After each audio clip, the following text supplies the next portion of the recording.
And a lot of people are afraid to speak. And you know this because they're thinking, oh my gosh, I'm so terrified of public speaking, because you're in your head. You got to get out of your freaking head, because it is not about you. It is about the audience.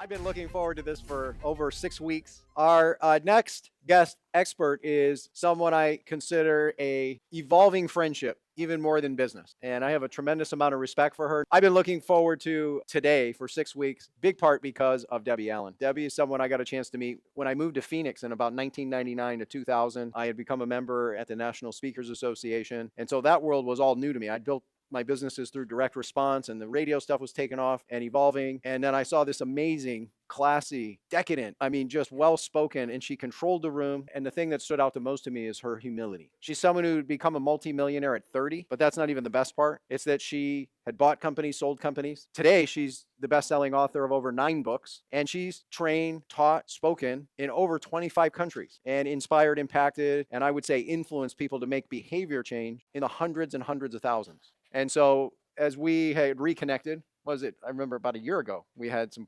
conversations, and her business has taken a big giant leap, and we come together to figure out ways that we could, partner and collaborate. And it's just gotten deeper and deeper and deeper. And so she lives in Phoenix, and truth be told, again, damaging confession, I probably have too many of those. T sometimes says, hey, you need to lay off of that so much. But she lives in Phoenix, and she was like, well, she lives in Phoenix. Doesn't she know that you're going to do one in like October in Phoenix? But that's who she is, because what would an average person do? Wait, but she's not that. And you're going to see that very quickly, very fast. And my goal in our 30 to 40 minutes of interview time together is to be able to pull the very best wisdom for you so that you can walk out with some of the wisdom and strategies. And I want to make sure that you stay in the game right now. And I also am a little selfish in making sure you stay in the game, because she's got a special surprise that she's going to share with you that will knock all of your socks off, but you're going to have to be in the game to be able to get it. Is that fair enough? So please help me welcome Debbie Allen. Oh, can you be my agent? I'm going to hire you as my agent. This is wonderful. So, how are you? I'm doing great. This is awesome. What a fabulous group. I love smaller groups like this. Dan, I was sitting here thinking today, I was like, I got into the speaking business 30 years ago to serve. I never got into this business because I thought there was any money in speaking. People make money speaking, right? But we'll talk about that. Yeah. How speaking and audience have changed and completely changed over the years. But it hasn't changed. It's still part of my unique selling proposition is I teach people to speak, to serve, but sell with impact. And I've been a marketer, I started my speaking career. I was a marketer. Like, that's all I spoke on was marketing. And I switched because I'm a true entrepreneur. I've been an entrepreneur since 19. Like, I'm bored with this. Okay. Like, let's just switch to sales, because somebody asked me one question and I want to start the conversation with this. We reach out to people like this, our peers. And that's what's so great about masterminds and group like this, because you could ask somebody like, hey, I'm just frustrated now. I've been doing this, I'm making money, but I'm bored. How many entrepreneurs can relate to that? Oh, yeah. Yeah, right. Because that's when you're bored and you're frustrated, is when you're ready for the switch, when you're ready for that reinvention. You don't have to question when you're ready, because it's there for you, right? And so they ask one thing: what is your absolute brilliance? And I want you to write that down. What have you done in your life that is your absolute brilliance that you can share with the world and make a massive impact? And that's when you'll sell with impact, because you're going to use the skill of speaking, whether you're speaking one-on-one, whether you're speaking online, whether you're speaking on a stage, networking group meeting, it's still speaking, right? But you make the impact with your brilliance. And my goal for the rest of my career, legacy level of my career right now, is to only share my brilliance. And that's how I plan to up-level my business this year, next year. Only get involved in what is my brilliance and outsource everything else. And then share that brilliance, that wisdom, the nuggets of the years of experience I've had, and I pinch myself of the stages and the opportunities and people that I've met, is with as many people that I can, so that they can continue to share their brilliance.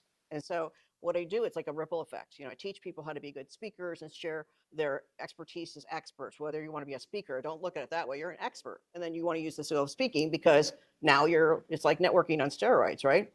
And if you only shared your brilliance versus a lot of yakety yak.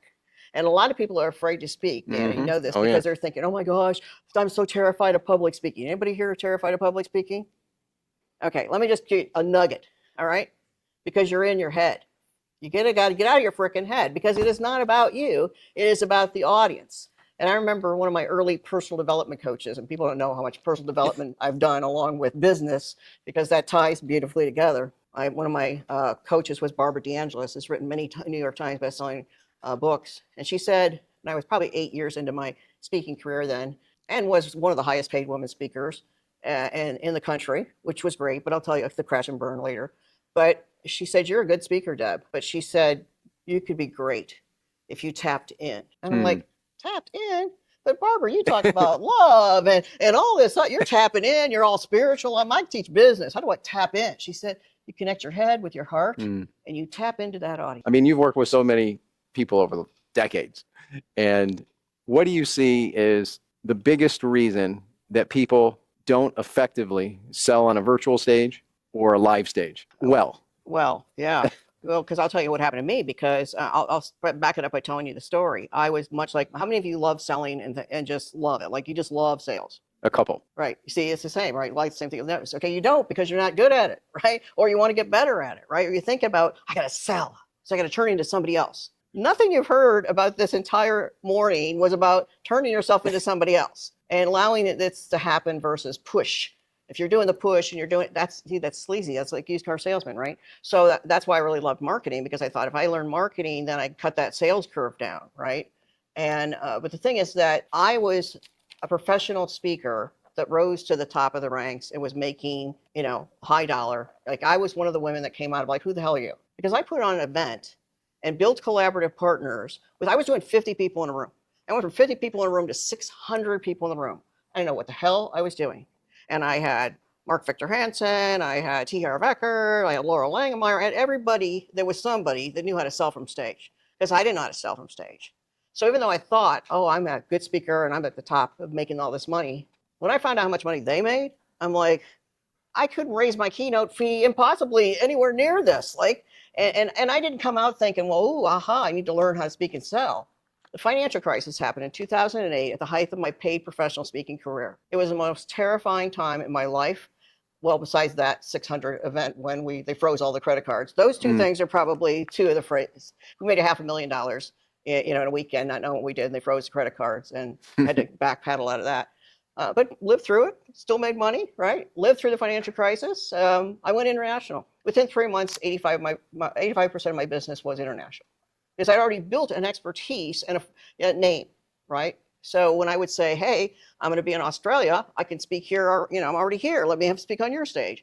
And then I saw back then, all the way back to 2008, that the speaking business, the way they teach it as a paid professional speaker, was completely unsustainable. Yep. We were two smart ones that got out early, found us other, but still took the skill with us and found out, how do we build a speaking empire without being a speaker? Because I don't want you guys to be a speaker. I want you to learn the skills of it. And then I would go to these events, and there would be 500 people in a room. And back then they would call it the Pitch Fest. And I'm a Dan Kennedy follower. Dan Kennedy's been in my books, and I've been on his stage. I had him in one of my books, and I had him on my stage, and he had me on his stage. And it's like we all followed the same kind of marketing gurus back then. But when I saw this event, and the light bulb came on when I was in New Zealand, and it was this one speaker after the next, and I'm going, these aren't very good speakers. And speakers aren't supposed to judge other speakers, but they're terribly judgmental in their mind, right? But then they got to the sales part, the offer. And it was so masterful how their conversation just segued right into that offer. And I was like, oh. And then I looked in the back of the room, 5 people deep throwing credit cards at him. And I did the math, and I went, whoa, there's a whole nother world out there, right? So yeah, I tried it. I bombed, because if you're a trained keynote speaker, you're harder to train.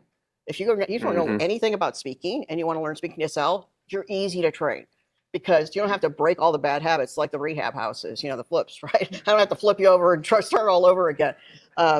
Because as a professional speaker, you're taught to get paid to give a message, and your stories fit a motivational or humor or whatever it is. Paid speaking, or speaking to sell, is, what is the offer you want to walk away with? What do you want to walk away? Every presentation you have, whether in front of 2 people, 200 people, whatever, 2,000 people, what do you want to walk away with? I didn't want to walk away with just a paycheck anymore. I wanted to walk away with leads that turn into multiple 6 figures. And so when I do an event, I make multiple 6 figures consistently every single time. And that's what I teach my clients to do. I've been doing that for 15 years. So it's a heck of a lot easier than doing one gig after the next. But so the biggest problem that most speakers that try and do it, they'll take their presentation and then slap an offer at the end. And that doesn't work. It's completely reversed engineered. So if you know what you wanted to take out of it, like I want to take really warm leads out of this room based on the wisdom and the brilliance that I have to share, and then I'll make some kind of direct offer, like by application, like you did brilliantly, right? Wasn't salesy, it was very gifty, very open, and do that in a way where you can walk away with leads and then close, thousands and thousands of dollars. Or when you have your own event, then you could do a direct close. But that's, we're getting into the weeds with that. But most of it is that they get to the sales part of a presentation and they turn into somebody else completely. So the offer, what you want to do is create an irresistible offer, right? So you'd think if I could package my brilliance instead of selling 20 hours and coaching and a workbook, and you're not selling that stuff. You're selling your brilliance of the wisdom you have of how you have done something, systemize it, formulate it, processed it, shortening the curve for them and getting there on a path step by step. You're also selling, so you're selling them fast track and you're selling them ROI. What is the result? You're selling them exactly what they want. People buy out of emotion. They don't buy because they need something. They don't need 20 hours of somebody's time. They need the results that person can give them. So the conversations just change. And so two things that you're going to hit before you even make the offer is where is their pain point and how can your solution get rid of that pain? Write that down because that's pretty brilliant. The other part is, where is their void? I'm not making enough money. I'm having a hard time getting clients. I have a lot of personal life coaches, emotional hot mess, and I can't get my life together. They don't say that, but it's, amazing how many life coaches there are out there. And they know how to sell. And so the thing is, you're selling the outcome and the results based because you are the expert that's going to get them on the fast track to get there. And when you give the offer and it's really high, you're going to go, well, what is your plan? If you don't work with me, and this is the other part, or someone else, what's going to happen to change to get you out of the pain, the void, or whatever you're going through right now? Because if you don't have a plan, you're going to be in the same place next year at the same time. And I don't want to see that happen to you. And that's where I think the confidence comes when you know your brilliance and you've packaged on how you can deliver to get somebody to the other side of it. And it's not even really selling. It's people that I believe, sincerely, selling is service. Yeah. And how can you go up if I went up here for 30 minutes and I said, there's no other way to contact me in there, it's like, I'm just too busy and there's nothing else, or you have to pay me so much money to even talk to me. Versus here's another opportunity. And then Dan already promised you there will be another opportunity for the people. But if I don't create an opportunity for those of you that want that opportunity, aren't you ripping them off? Right? So it is service. And you rip yourself off too, because that's why you're not making maybe the kind of money you want, because you didn't get your ask in gear. You didn't ask for it to begin with, right? And imagine this in your business. What if you could have all your media, meaning ads, paid for an entire quarter because someone else wrote the check to cover said funding? They basically paid for your media to then fill the seats of the thing that you are driving to have them in. She's brilliant at that. Lots of the NFL is brilliant at that. How can you be brilliant at that? So what advice would you give on setting up partnerships beyond most that are titter-tat? Okay, if you write me a check for $2,000 for this, you'll get a lanyard for all my attendees, or you get listed in my menu, right? Yeah, those are kind of like that is kind of like the menu of speaker sponsors, right? And so all the speakers that are commodities or they're paying a lot of money to get on stages, they just pay. There's no JV partnerships, there's no nothing. But somebody like Dan comes and we sit and brainstorm, and then it's like, oh my God, that was the best call. That's what we said. I got another call for an hour. It's like, that's the best call ever. It's like bing, bing, bing, bing, bing. For both of us. All these ideas we're brainstorming, and let's do this and let's do this. And I get off and I go, yeah, there's like 5 things that happen there. It's not about the money right then, collecting the sponsor fee. It's about we created 5 more opportunities out of that.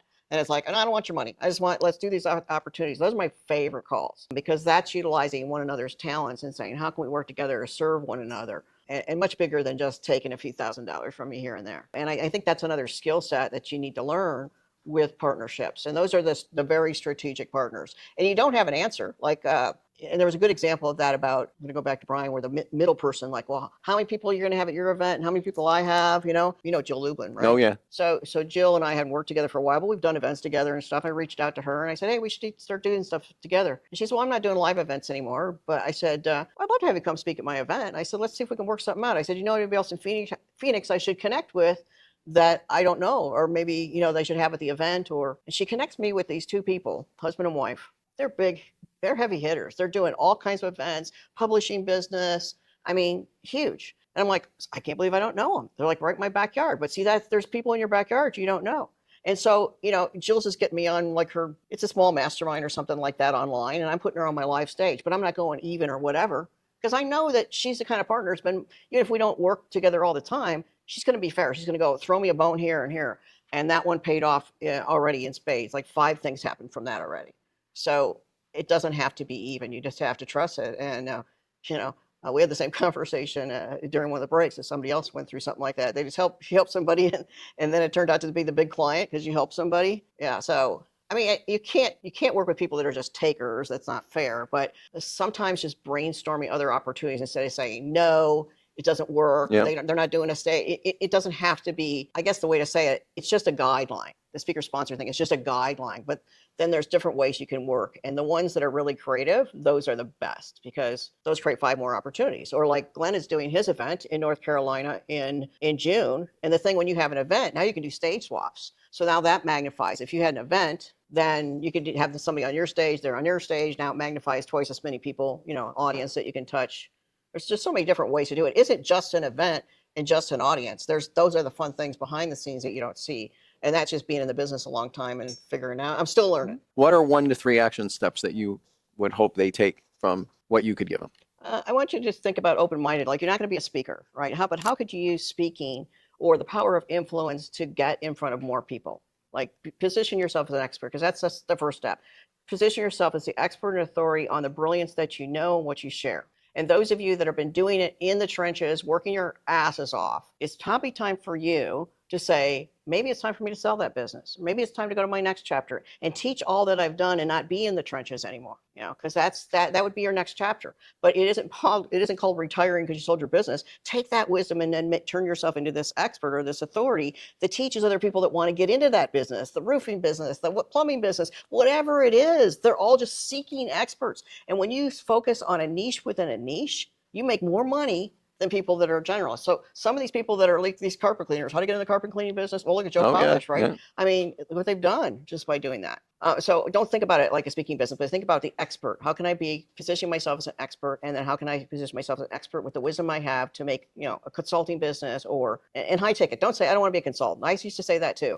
If you're making $100,000 and you don't have to do a lot of work, I think you might say yes. Okay. And with people that you like to hang out with like a friend, like, oh my gosh. Easy. And the second is multiple income streams around the expertise and knowledge that you have. And so it's basically packaging the communication you have. So maybe it's packaged as a course, and then it's packaged as a group program, and then it's packaged as a one-on-one consulting, but or paid speaking, whatever it is.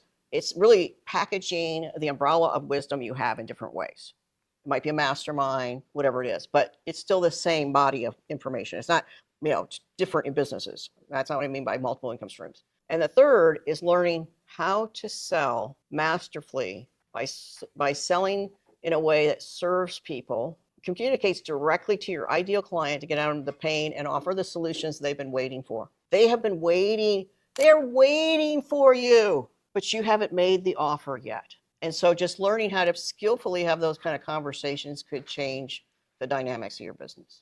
I connect with you, and you put something special together for everybody here. Why don't you tell them about? My website, debbieallen.com. Had the same website since 1997. It's changed a few times. Or if you want to email me directly, however I can support you, let me know. It's debbie@debbieallen.com. Thank you. You're welcome. Yeah. You get a lot of value from Debbie? Thank you. My pleasure.